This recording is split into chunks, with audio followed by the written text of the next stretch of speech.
another day, another vlog. Pero bago yan, mga 6 a.m. nakarating na kami sa bahay ng aming kaibigan. Pagdating namin ay nakube, tulog pa ang mga alaga. Cool time namin 6 a.m. dapat nakaalis na kami pero mukhang naglaban sila ng una na tulog pa rin ang nananalo. Di yata narinig yung alarm guys, so baka sila pa yung inaalarm ng alarm. Ow.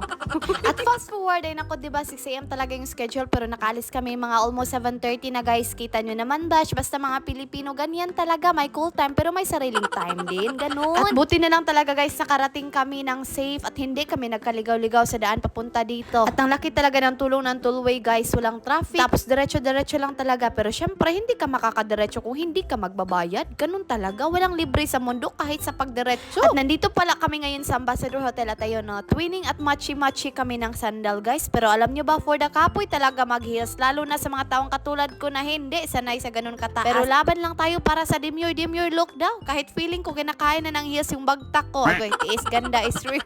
At pagdating namin dito sa loob, akala namin may entrance pa yun pala. Isusulat lang daw yung pangalan namin. Ticket pala to guys para sa tanghalian. Kasi kung wala kang ticket, wala talagang kain. Parang buffet guys, pero may pa-MTR card requirements. No ticket, no kain. No kain, no energy. No energy, uwi ka na lang. Ganon. At fast forward, pagkatapos namin sa morning church service, ito na talagang pinakahintay ng lahat ang kainan. Syempre guys, at buffet style pa. At ang pinaka-the best sa lahat, libre ang pagkain. Grabe, dito pa lang solve na ang attendance ko. Oh. At after ng kainan, ayan na. Kanya-kanya na yan ang ganap guys. Yung iba, chika galore sa kapwa Pinoy. Yung iba naman, check agad sa cellphone na para bang may urgent na life update. At yung iba naman, ano-ano na lang talagang ginagawa. At pumunta na agad kami dito sa hall para sa aming AY service. Tingnan nyo guys, grabe. Pinoy pa lang yan ha. At lahat pa Adventist. How much more pa kaya yung mga hindi Adventist na nagtuturo dito sa Thailand? Sobrang dami na talaga mga Pinoy dito sa Thailand guys. Puno ang bansa. Feel mo na talaga parang mini Pinas na. At kung na-video ko lang talaga yung buong hall kanina sa morning service. Grabe guys, punong-puno talaga. Pero sa afternoon service, medyo nagsiuwian ng iba kasi bibiyahe pa. Malayo pa kasi yung kanilang probinsya. At fast forward guys, umalis na rin kami kasi kailangan din namin sulitin ang pagpunta dito sa bangko kasi minsan lang naman tayo makapunta dito. At nakarating na rin kami sa tinatawag nilang Central Village. At sa mga oras na yan guys, ihi na talaga ako. Kaya umuna kaming bumaba sa sasakyan at pumasok na dito sa loob. At yes guys, unang pasok mo pa lang, boom, may Christmas tree na malaki na ang bumubungad sa'yo. Grabe, parang wow, Christmas na ba?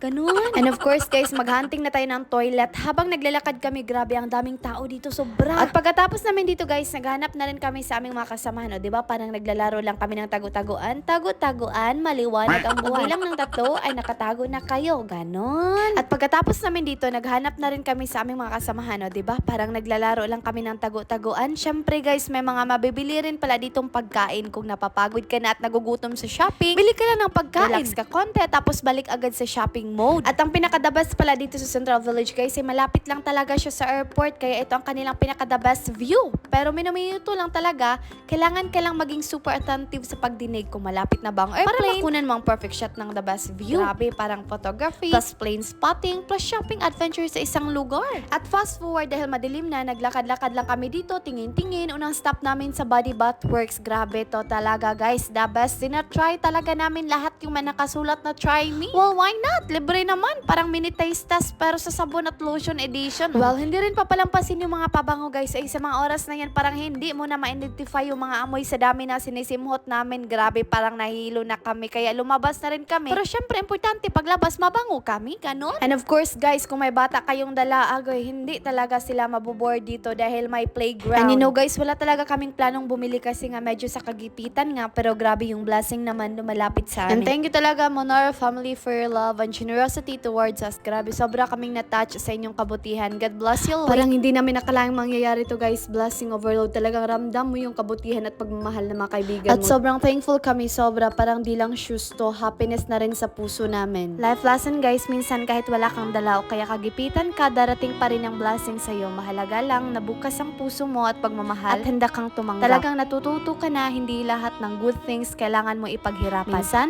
darating lang ito sa tamang oras, sa tamang tao. Kaya always be grateful at appreciate every little thing. Hindi lang material, kundi pati pagmamahal at kabutihan ng tao sa paligid. Thank you guys for watching. Grabe, sobrang saya namin sa adventure na tumakwento, tawa at blessing. See you in my next mini vlog.